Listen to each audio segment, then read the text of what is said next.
para você que está conosco online, a nossa reunião de crescimento espiritual. Boa noite para você também. E eu quero compartilhar com vocês um texto. Eu vou ler dois. Quem se lembra onde está escrito: porque eu sou o caminho, a verdade e a vida, e ninguém chega ou se achegará a Deus senão através de mim? Quem se lembra? Hã? Peguei agora, né? Eu sou o caminho, a verdade e a... Se Jesus é caminho, é verdade, a vida, tudo que está além dele, não dá para ser obedecido, seguido, né? João 14:6. Então coloca para nós, já está aqui, ó. Eu sou o caminho, a verdade e ninguém pode vir ao Pai senão... Quem é o ser abençoador? Quem é aquele que libera as bênçãos sobre nossa vida? Não é o Pai? Sim ou não? É o Pai. É quase automático para a gente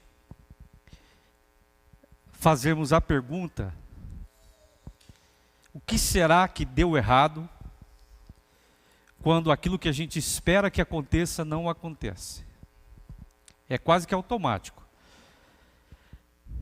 Quando a gente faz uma expectativa,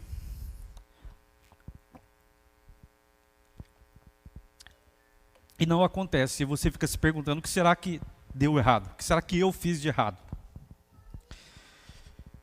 Essa é uma questão que está embutida em nós. Porque nós vivemos uma vida onde nós fazemos de tudo para que as coisas deem certo. Sim ou não? Para que elas aconteçam. Só que há um problema nisso. Um problema bastante sério.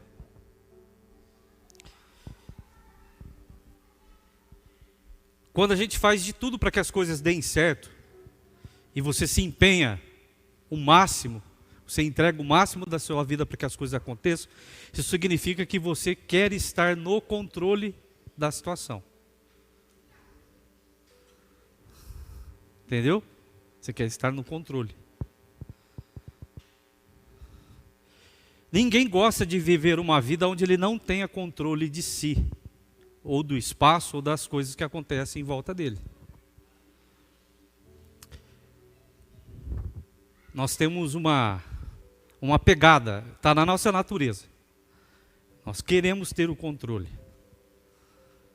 E quando alguma coisa que você aparentemente imagina, eu não paro de andar, né? É isso?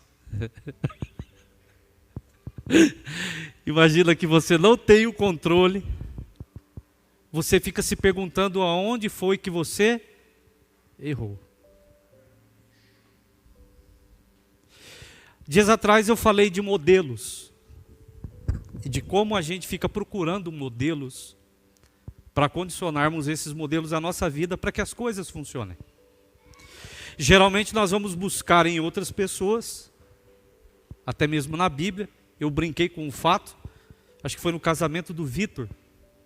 Eu não sei se alguém prestou atenção. Geralmente em casamento ninguém presta atenção na administração, está prestando atenção na noiva e no noivo, né? É mais ou menos assim. E você sabia que a Bíblia, ela não tem um modelo de casamento padrão? Ela não tem. E tem gente que vai para dentro da Bíblia procurar na Bíblia um modelo de casal padrão. Vamos pensar aqui num casal que deveria ser padrão, porque eles não tinham problema nenhum. Adão e Eva. Primeiro casal. O homem perfeito e a mulher perfeita, porque ela saiu dele e ele era perfeito. Mas na primeira oportunidade que a coisa azedou, Rafael, o Adão falou assim: ó, foi a mulher que o Senhor me deu que desgraçou tudo. Só que ele se esqueceu que aquela mulher tinha saído de onde? Dele. Se a mulher que desgraçou tudo havia saído dele, então ele também tinha errado.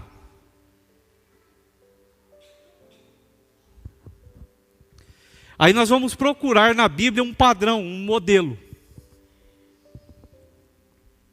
Aí você vai para o casamento do irmão Abraão. Não dá para usar o casamento do irmão Abraão como modelo. Dá? A mulher ofereceu uma outra mulher para ele.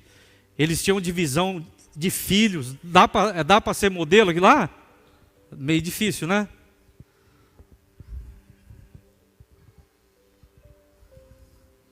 Então a Bíblia não tem modelos. Ela revela princípios e não modelos. Princípios. Porque se você for tentar fazer o que Abraão fez como ser humano crente que viveu, se você for usar o padrão de vida dele, tem gente aqui que não vai estar disposto a abandonar tudo, família, casa, e ir para um lugar que Deus não vai estar disposto. Foi por isso que Deus não deu padrões. Ou melhor, modelos.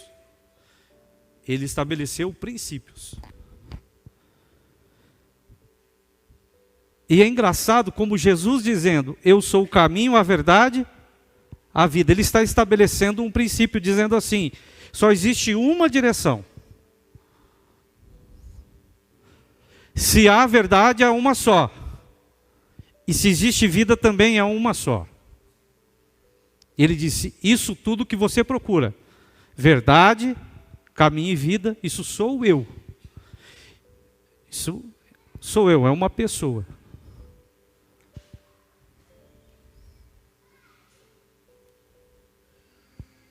Pense bem. Eu não quero que você se escandalize, tá? Com o que eu vou dizer aqui, pelo amor de Deus. É uma reunião de crescimento espiritual. Tá bom, Maera? Crescimento espiritual. Então você se esforça muito. Você trabalha bastante, porque você imagina que quanto mais acertos você tiver, melhor será a sua vida. É assim que a gente pensa. É ou não é? Quanto mais você estudar, mais você se qualificar, melhor será o salário, melhores os lugares que você vai trabalhar. É assim que a gente pensa, é ou não é? É assim. Nós estamos condicionados a isso. Você conhece alguém com formação superior que não trabalha na área e trabalha em alguma coisa que não tem nada a ver com o que ele é formado? Eu conheço. E isso é frustrante. Você estuda, corre atrás, trabalha, se empenha, aquela loucura toda.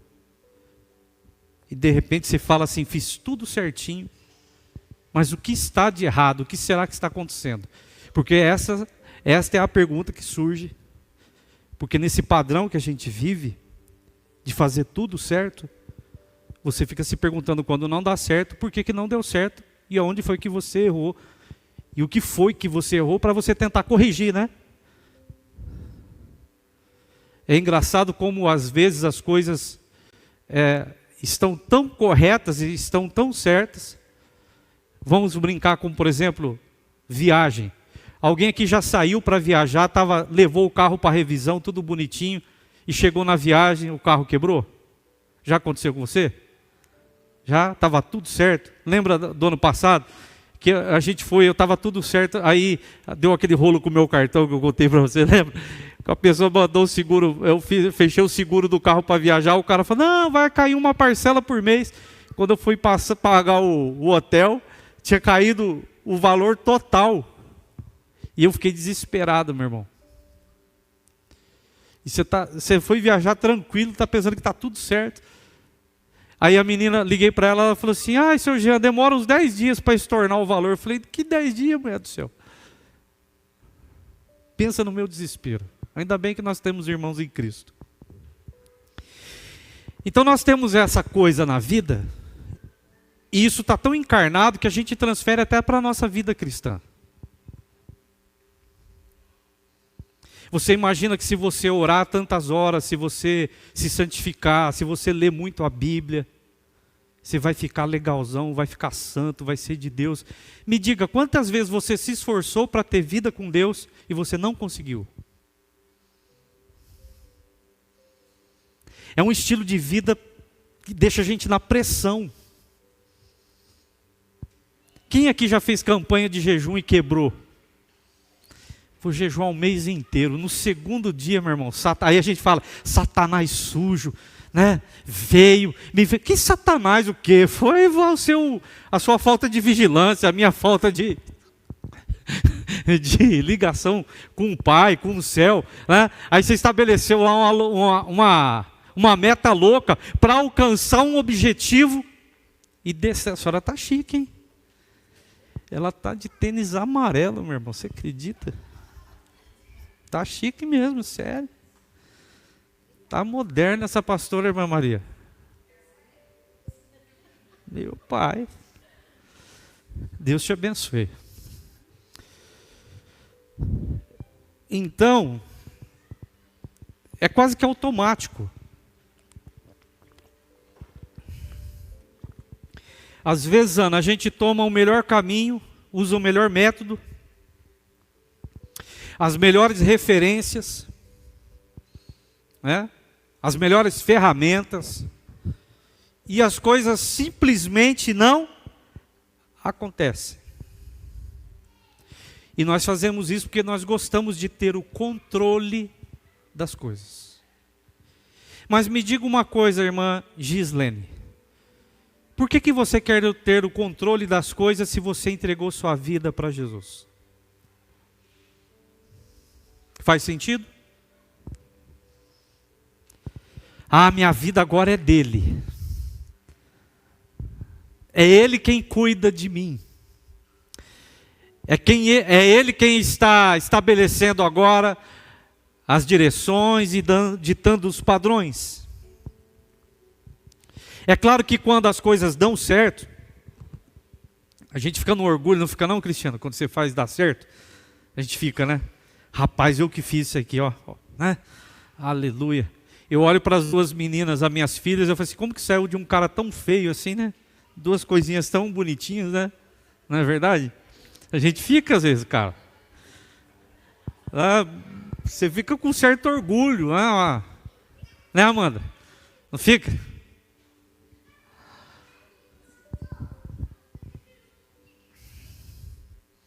Quando dá certo, aí você vai contar a história para alguém quando dá certo. Olha, eu fiz isso, eu fiz aquilo, foi assim que eu fiz e tal. E a outra pessoa tenta replicar aquilo e não dá em nada. Então essa vida em que a gente tenta estar no controle,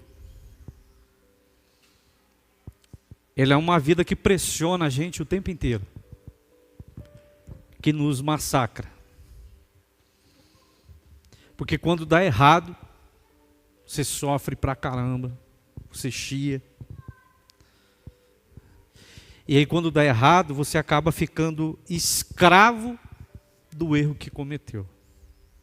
E às vezes nem cometeu, irmão Carlos, nenhum erro.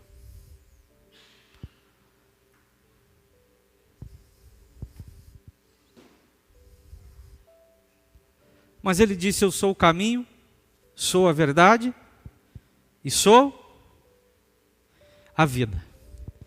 A maior parte de nós achamos que só existe este caminho. O caminho do controle. O caminho em que só existe uma forma de vencer, de alcançar, de ser bem-sucedido. O caminho onde você estabelece metas, onde você propõe direções.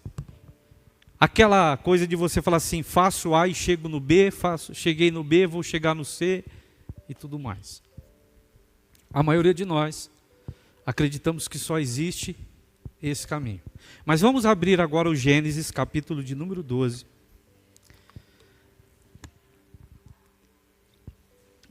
E o verso de número 1.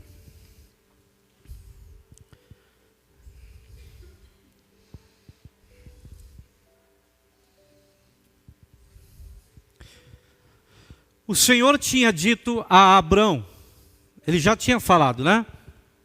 Deixe sua terra, o lugar onde você mora, deixe os seus parentes, a sua família e a família de seu pai, e vá para a terra que eu te mostrarei. trarei. Na verdade, existem dois caminhos. E nós aqui com certeza estamos em algum deles. Só que tem gente que está tentando caminhar nos dois. Os mais antigos aqui lembram do Pedro Malazarte? Quem se lembra? Caipira que contava causo? Ninguém lembra? Conta uma história do Pedro Malazarte que ele saiu para caçar com uma bala e ele trouxe 3 caças com um tiro.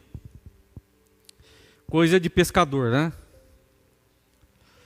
Então tem gente que ele fica variando.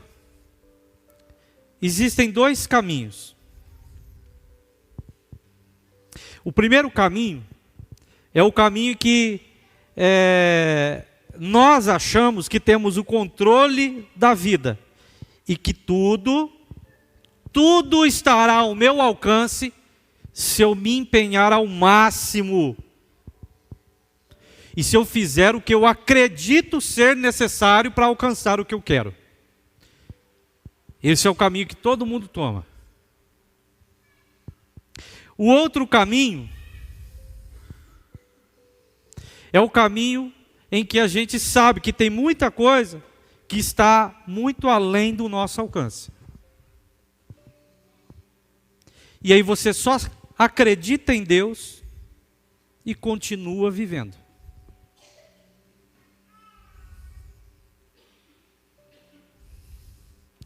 Eu sei que o que eu vou falar aqui hoje, a princípio, vai dar um nó na sua mente.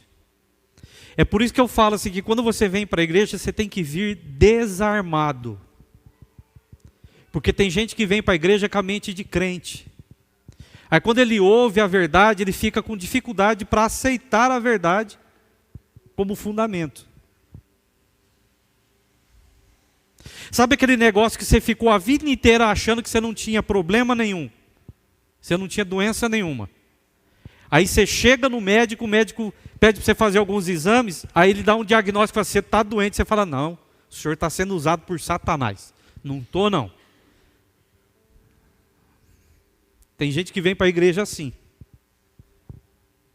Ele está armado o tempo inteiro. Porque ele tem pré-conceitos. Isso é bem claro na Bíblia. Jesus, quando começou a pregar o evangelho, deixou gente passada. Algumas histórias, uma delas eu contei aqui outro dia, teve uma irmã que ficou apavorada quando eu falei que Jesus curou o cego cuspindo no chão, um motivo que tem gente que acha nojento. Aquilo era extraordinário. Não, é porque tem gente que não sabia, irmão Ivanildo, que na cultura do judeu, quando ele encontrava alguém que na cabeça dele era uma pessoa amaldiçoada, o que ele fazia? Ele cuspia na pessoa. Então cuspir em alguém era sinônimo de que aquela pessoa era uma pessoa maldita, indesejável. Uma pessoa que jamais teria a bênção de Deus. Aí o Cristo chega e dá uma cuspida no chão, em direção ao cego.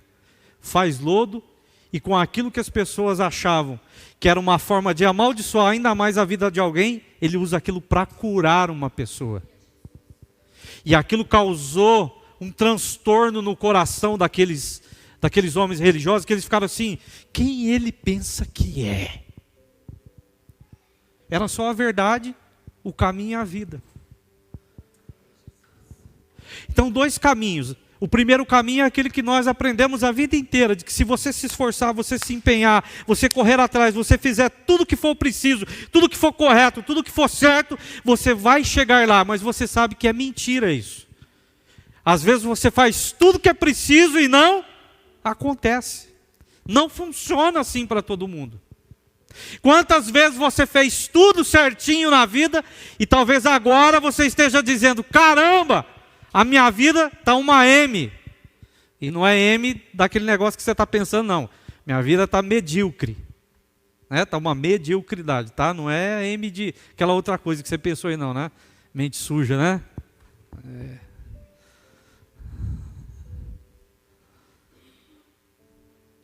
Você sabe que não é assim.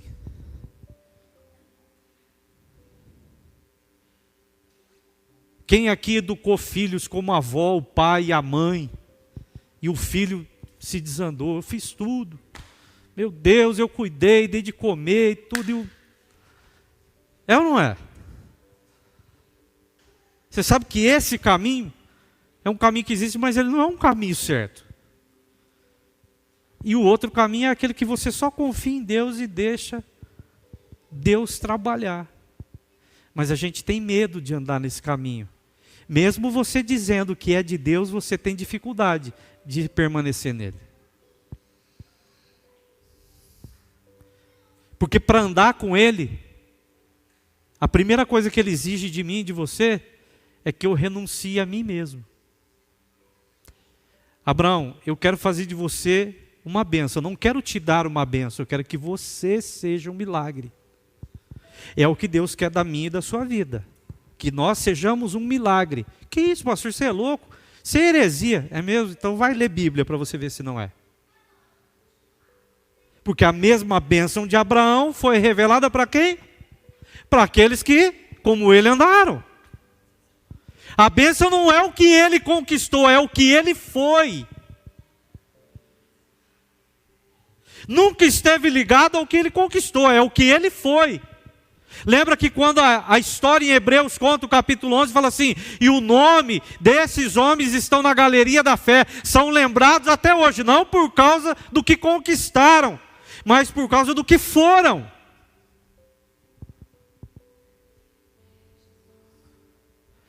Dois caminhos: o caminho que você se empenha, e que você corre atrás, e que você faz, e tarará, e tererê. E o outro caminho é aquele caminho em que você deseja só Deus e nada mais. Quem está andando sempre no primeiro caminho, quiser anotar aí, pode anotar. Que é o caminho que você é o dono do controle, dono da situação. Quem está caminhando sempre nesse caminho, está sempre cansado, sempre entediado, sempre procurando algo novo e diferente, sempre. Sempre na expectativa que algo diferente aconteça, que algo de revolucionário se manifeste. Muita gente nesse caminho, às vezes, está até, de alguma maneira, satisfeito, mas não plenamente satisfeito. Ele está sempre procurando algo mais. Já quem está andando pelo segundo caminho, ele pode estar cansado, sobrecarregado, sendo perseguido, com muita luta, com muita dificuldade, sabendo que não alcançou talvez nada daquilo, porque quando Abraão seguiu a vontade de Deus, lembra? Que diz que ele não usufruiu daquilo que Deus, ele não viu. Mas você vê Abraão desanimado? Não mesmo, verdade. Porque descanso, ou desânimo, ou cansaço, melhor dizendo, não, descanso, cansaço, desânimo, esse tipo de coisa não para quem anda no segundo caminho. Quem anda pelo primeiro caminho está sempre procurando uma regra, uma lei, um jeito de cumprir uma meta, de sair de um ponto e chegar a outro. Porque ele acredita que Deus recompensa o bom comportamento. E eu já disse isso aqui algumas vezes. Deus não trabalha manifestando bênção na vida do seu povo porque nós merecemos, não é mérito. Ele não recompensa. Você não vai encontrar trato de recompensa na Bíblia. Ele trabalha com reconhecimento.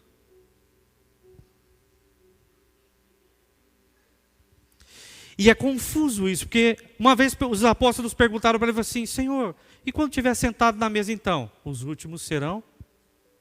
Faz sentido isso para você? Porque se é o que mais trabalha, se é o que mais luta, o que mais busca, o que mais se empenha, não faz sentido para mim pensar que ele... Não, os últimos serão os primeiros. Quem morrer é que vai viver. Quem chorar é que vai ser consolado. Porque até negócio de chorar, algumas igrejas aí cortam. Não, você não pode chorar não, você é servo do Senhor, Deus vivo, dono do ouro e da prata. Mas não é a própria palavra que fala que tem tempo de chorar? Até Jesus chorou. Chorou por falta de fé, chorou pela situação do Getsemane, lembra?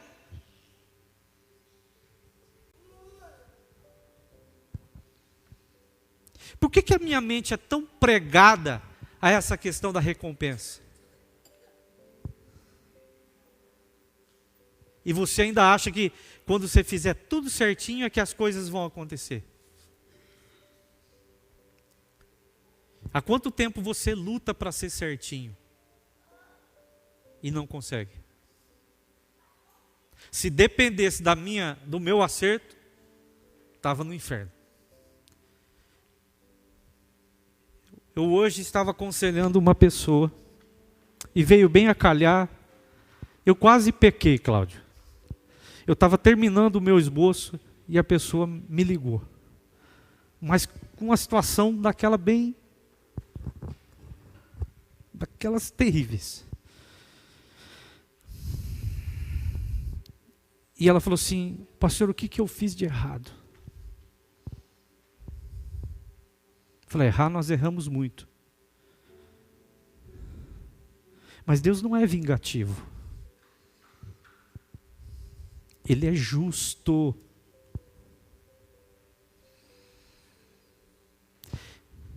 Deus é justo, não vingativo. Se eu não fizer tudo certo, Deus vai me castigar.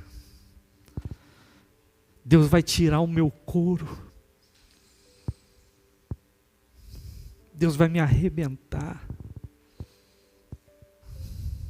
Deus vai acabar comigo. Você percebe que mesmo dizendo que nós acreditamos em Deus, como nós estamos num caminho que nos deixa muito longe dele? Percebe isso?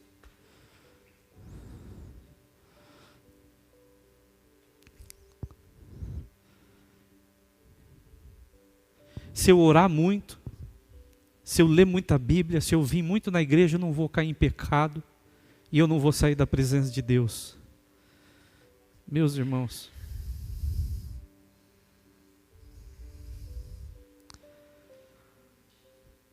e é uma pressão essa vida, esse tipo de vida.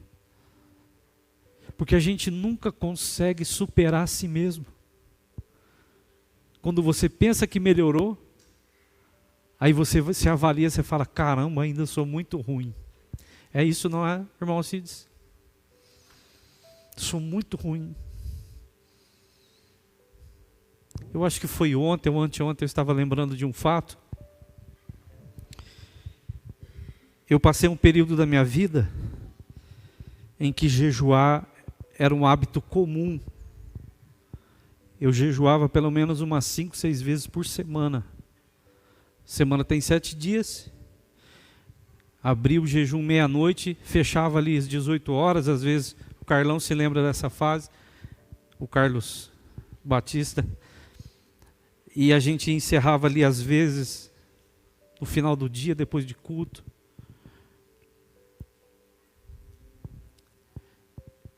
E eu tinha a sensação de que eu era muito consagrado por causa disso. Mas eu percebi que depois de um tempo, parte do meu jejum já não tinha mais efeito. A minha carne tinha se acostumado. E eu fazia para me sentir melhor diante de outras pessoas. E o meu jejum já não era mais algo que era para a glória de Deus. Eu fazia porque eu esperava uma recompensa. Ser usado por Ele.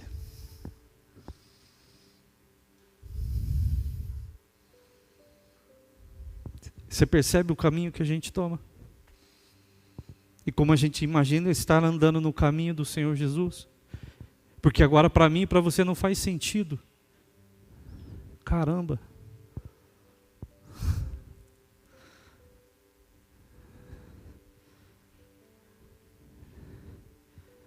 O primeiro caminho é o caminho da pressão. É o caminho daquilo que nunca, tudo que se faça nunca é suficiente. Nunca é o bastante.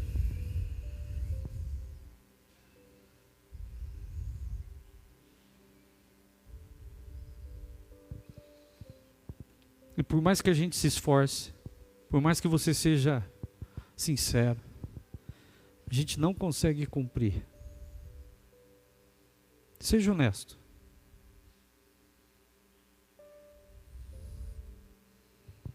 Nós não conseguimos.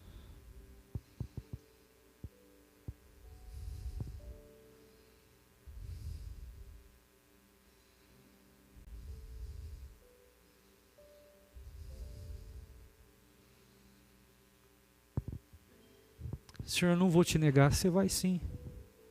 Você compreende isso quando Jesus fala com Pedro? Pedro, não, não vou te negar. Sou teu amigo. Não, você vai sim. Vou não. Você vai. Vou não. Vai sim.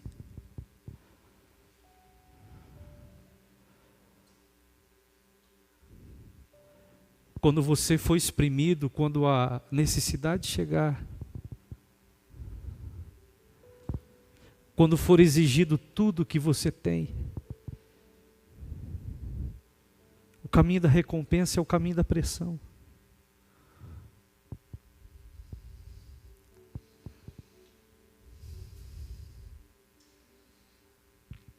Quem anda pelo segundo caminho sabe que o plano agora é de Deus. Abandona a tua casa, a tua família e vem comigo. Como assim, Senhor? Vem comigo. Mas, Senhor, não tem mais. Vem comigo.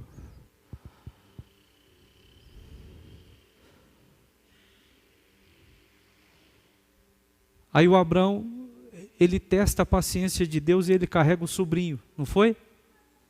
Sabe por que ele levou o sobrinho? É aquele negocinho que a gente saiu do mundo, mas ainda você tem resquício do mundo na sua vida, sabe? Você é de Jesus, mas ainda você tem aquele negocinho que você fala assim, eu ainda não sou. Como que você não é se Ele te lavou e te remiu?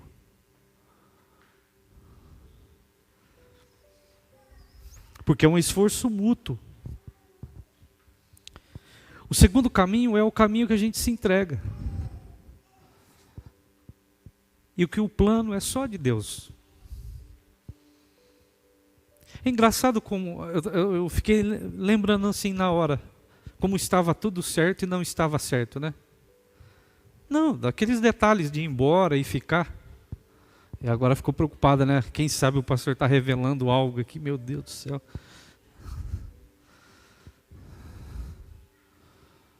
Você percebe como a gente não tem o controle? Você pode pensar que vocês não foram porque tal. O Rafa não está aí, né? Ele está online, corta ele. É da brincadeira. Pode pensar assim, no fundo, pastor, eu orei para não ir. Pode até pensar, você orou, né, para não ir, né? E você pode pensar que a sua oração é que mudou o coração de Deus. Não, Deus tem planos. Oração de homem nenhum tem, sim, eu conheço uma na Bíblia que o cara estava para morrer e não sei o quê. Ah, então você não leu a história dele direito. Deus falou, você vai morrer. Ele falou, não, eu quero viver. E aí você só leu o pedacinho que ele ficou curado e voltou a reinar. Você não vê o resto da desgraça que aconteceu com a vida dele. Você nunca leu, né? Foi igual que eu preguei do Abraão. A gente só prega até o Moriá, não é isso? Lembra do rei Ezequias? Só passou pasta, curou. Tá tudo certo. Você nunca leu a vida do rei depois da cura. Antes tivesse ido embora, porque Deus tinha um plano. Aí você acha que orou e mudou o plano de Deus. Ele fala assim, não, agora está por tua conta e risco. É você. E a pessoa se gloria. Eu orei, Deus mudou os planos. Eu pedi, o fulano desviado se converteu e tal coisa aconteceu. Meu irmão, nada do que eu e você façamos, e por mais empenho que tenhamos, faz Deus mudar o propósito que Ele tem a respeito da minha vida ou do mundo. Senhor, passa de mim esse cálice. Você quer a oração desse cidadão? Eu não estou assim, agora eu estou sentindo essa situação toda. Não dá para o Senhor mudar. Mas aí ele cai em si, porque ele percebeu a loucura que estava fazendo. Ele falou assim, não, mas faz a tua vontade é que eu morra. O segundo caminho é o caminho onde você deixa as coisas nas mãos de Deus e no controle de Deus. Eu quero falar para você aqui que está orando, para Deus mudar situações e que você quer estar no controle. Você é de Deus? Sou. Então deixa Deus trabalhar, para de atrapalhar o que Ele tem para fazer.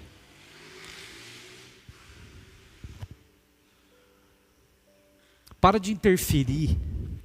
Ah, mas eu sou pai, eu sou mãe, eu sou amigo, eu tenho coração. É mesmo? Você quer ter o controle, não quer? Você percebeu isso? Mas a sua vida não é de Deus, não era Ele que deveria estar cuidando de você? Hã? Não faz sentido. O segundo caminho é o caminho da liberdade. É o caminho onde não existe pressão. A maioria das pessoas estão andando no primeiro caminho. Estão cheias de dores, de lutas, de dificuldades, cheias de problemas, de lamento. Vivem procurando um jeito de fazer com que as coisas se acertem, que elas aconteçam, que elas se resolvam. É exatamente assim. E quanta gente está nesse tipo de envolvimento? Aí o que ela faz para ela tentar resolver uma situação? Ela quer um texto bíblico, não é? Uma palavra que dê um direcionamento. Eu achei graça porque eu passei uma situação com a minha sogra ontem. Uma pessoa me encontrou pelo ninguém usa Messenger, né? Mas essa pessoa usa e eu também. Me achou pelo Messenger. E ela estava tão no passado, né, dona Terezinha, que achava que nós estávamos lá, né? Conseguiu falar com ela? Ou não? Já até se esqueceu quem era, né? Deixa para lá. E aí a pessoa me chamou, a Salete, e falou assim, você é o pastor Jean, né? Eu falei, sim. Então, o senhor é genro da dona Terezinha? Eu falei, sim, o genro. Está lembrado de mim? Não, não estou.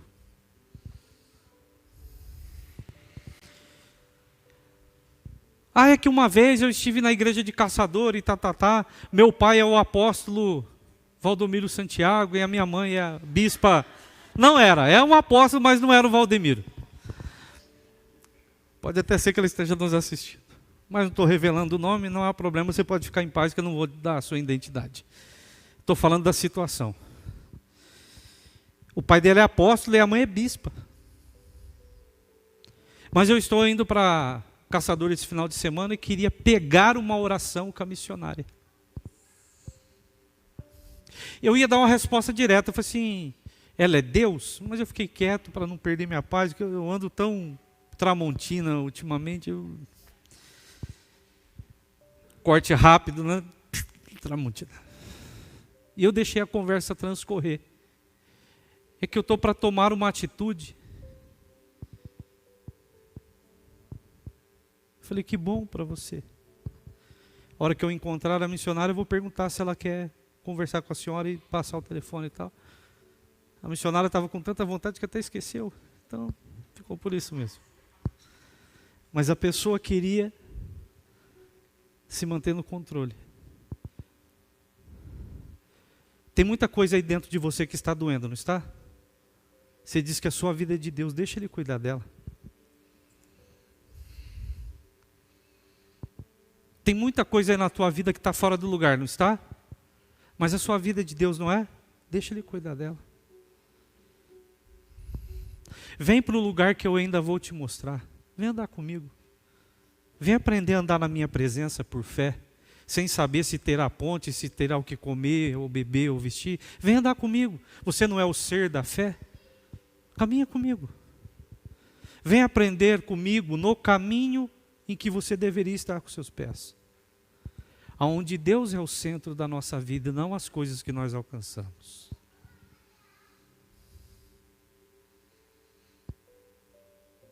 Por que eu falei que essa mensagem chocaria?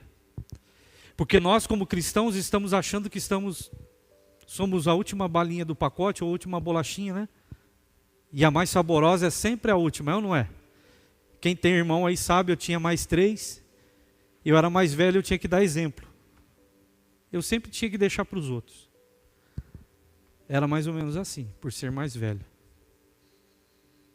E é claro que em alguns momentos eu me senti injustiçado. Porque eu tinha a impressão, Fabiana, que meus irmãos comiam mais do que eu, às vezes. Era óbvio, eu era mais velho.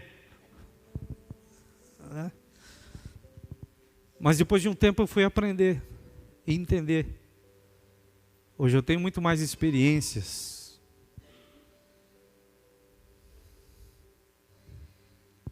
Então existem 2 caminhos. Esse caminho que eu e você já vivemos nele, nos esforçamos muito para fazer tudo o que é preciso e certo. E que você sabe que às vezes não dá em nada, que você sofre por causa disso.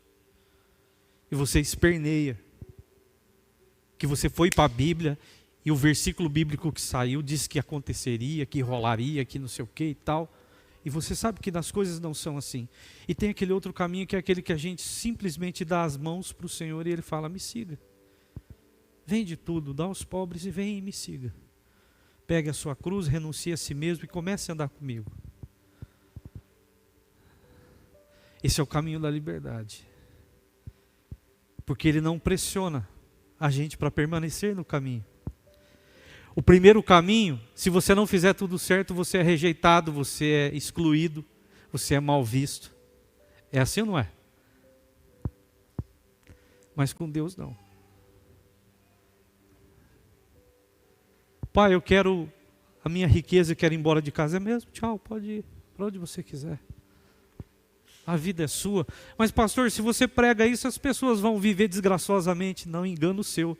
Um dia o jovem caiu em si e voltou para onde? Para casa. Porque ele percebeu que na liberdade ele tinha mais vida do que na prisão. Na prisão de si mesmo. Procurando o seu próprio querer.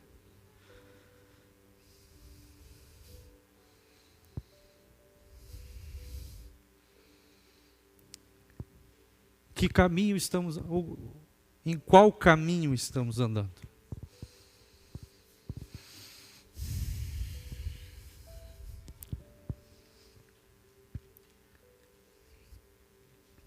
Tem certeza de que você e eu estamos de mãos dadas com Jesus Cristo? É sempre a vontade dele que prevalece, permanece e se estabelece? Ou infelizmente agora, porque as coisas não deram certo e você estava no outro caminho, você está desanimado, você está triste, você está para baixo. Domingo eu falei sobre paz, né? Foi isso? Que era uma condição para se estabelecer uma dificuldade interior, né? Hoje eu estou falando de posicionamento e direção que podem estabelecer dentro de mim o quê? Dificuldades interiores.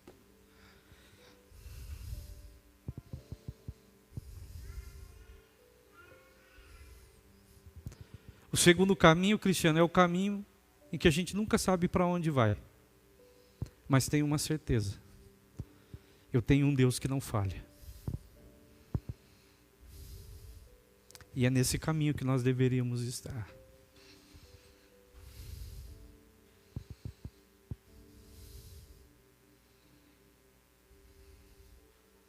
Sabe por que você e eu temos sofrido muito?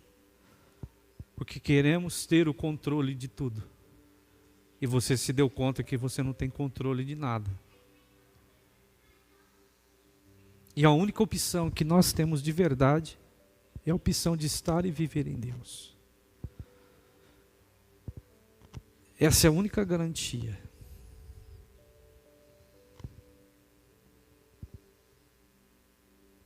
Não importa o quanto você peça, o quanto você clame, o quanto você esperneie. Aliás, tem gente que acha que vai conseguir superar Cristo no sacrifício, o que para mim é impossível.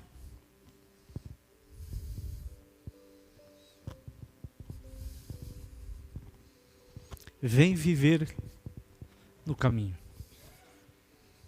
que é a verdade e a vida, e que leva até o Pai. Amém? Esse era aquele propósito que eu disse que nós íamos começar e nós estamos começando hoje. Se Deus nos permitir, a gente continua nele. Em que caminho nós estamos? O João um dia ficou bravo comigo, falou assim, eu usei uma frase aqui, para quem não sabe para onde vai, qualquer caminho serve. Ele falou, louco pastor, isso é muito forte. Para quem não sabe o que quer da vida, qualquer coisa serve. Eu sei o que eu quero. Eu quero Deus. Eu quero servi-lo. Eu quero amá-lo de todo o meu coração. Ele estabeleceu comigo, conosco, com cada um de nós aqui uma aliança. Você pode ver que quando nós não somos capazes de nos mantermos em pé e fiéis, Ele não deixa de ser fiel. E não é a nós, mas aos princípios dele, Ele não deixa. Você percebe que quando todo o nosso esforço e empenho não é suficiente, Ele não deixa de abençoar, é ou não é?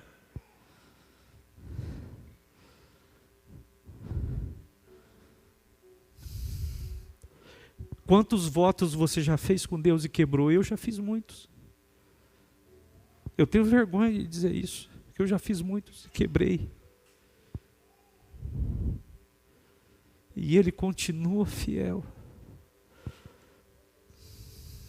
Agora, porque Ele continua fiel, então eu continuo fazendo votos e quebrando? Não, não é isso. Não leve para esse extremo. Eu quero que você enxergue que existe um Deus que Ele não muda. Ele está sempre na porta nos esperando. Isso é incrível. Ele está sempre à porta esperando. E quando você chega, Ele fala, querido, só tome um banho, tem roupa limpa para você, essa casa é sua, mas sim, essa casa é sua. Esse lugar é o seu lugar. 2 caminhos. Um quase nos mata, porque não somos capazes de dar conta de cumprir com tudo que Ele exige. O outro, Ele só nos toma pela mão e vem andar comigo por um lugar que eu te mostrarei. E se você andar comigo, você será uma bênção. Amém?